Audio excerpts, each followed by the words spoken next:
Botafogo na área de novo, Toró rolou pra trás, defendeu! Pedrão e volta o rebote, Brei, bateu, é gol! É gol, é gol, é gol, é gol, é gol!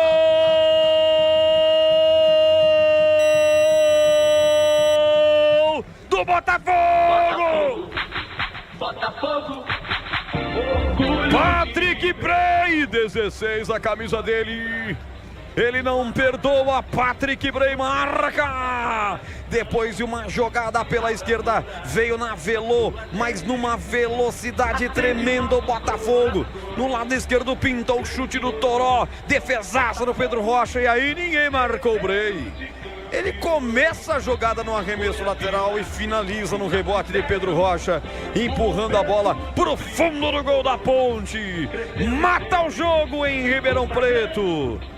A Ponte não vence mesmo fora de casa. Ô, neguinha danada. Botafogo 2, Ponte Preta 0, o que vale ao detalhe, conta aí, Vladimir.